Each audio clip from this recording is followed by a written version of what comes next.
Alrighty, folks. Rainy day. What can we do? Let's pick a lock.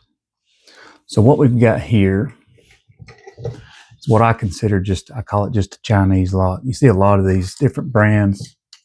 They all pretty much look the same. As you can see, here's the key. So we got a working lock. So let's lock this baby up.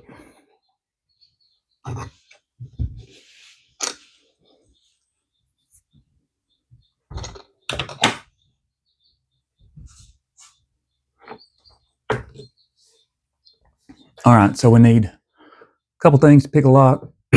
For one, you need a tensioner.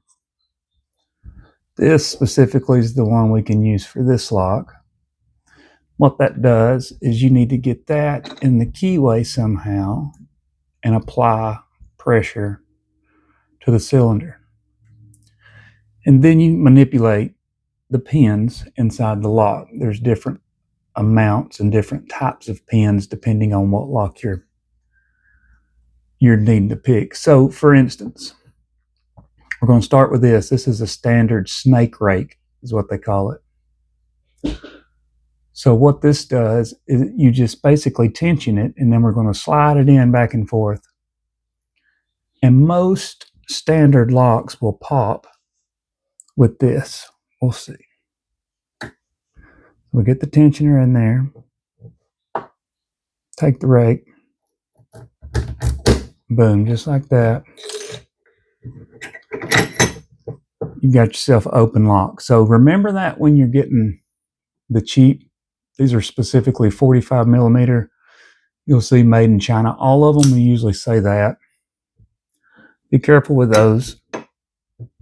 So I'm going to vise this back up. You can do it in your hand. Quite frankly, you have to usually learn in your hand, and then you realize a vise makes things a lot easier. So if we do it again,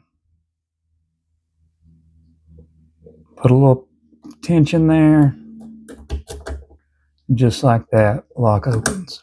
Now, that's kind of just your easiest way in. What we like to do is single pin pick. Got cat hair or something up here. So we've got, these specifically are two of the most common used picks that we're going to use. This is your standard pick. It's one of the Dev, I think it's Dev designs from Sparrow. This is a medium pick. There's a deep pick as well. Now, usually we would always try with this pick, but specifically speaking, when we look at this key, you'll notice where the pins drop, this is going to be pin 1, pin 2, pin 3, pin 4. So you'll see pin 4 is up high. So that means we've got to get around a low pin. See, pin 1's low. So these are usually the hardest locks to pick when that first pin is very low and the last pin's very high, because you've got to get around all these other pins and kind of find the combination to it. So the thing about these Chinese locks, though, usually, especially if you got a key to look at, I know that I've got to hit that back pin. So watch. So I don't want to hit the front one and lock it up, but if I go all the way to the back and pop that one pin, that's how simple it is to get in to a Chinese lock. And it's not just the Chinese brand, it's a lot of locks we'll go through. I got quite a few we'll go through, but like I said, here we go. All the way to the back of the keyway, fill that last pin. And we should. Oh, we got it, and I didn't know it. So there you go, folks. That is the way into a 45 millimeter Chinese lock.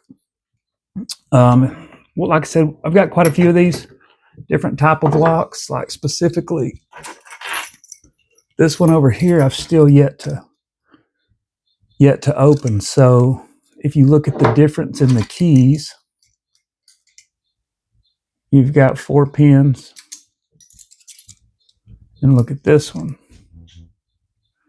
That one's got what? 1, 2, 3, 4, 5, 6, 6 or 7. So I think it's 7. So we'll work our way through this. One of these days we may get that. But right now we'll work through these easy locks. Like I said, that's what these look like. So keep up with the channel. We'll see if we can't crack a few of these.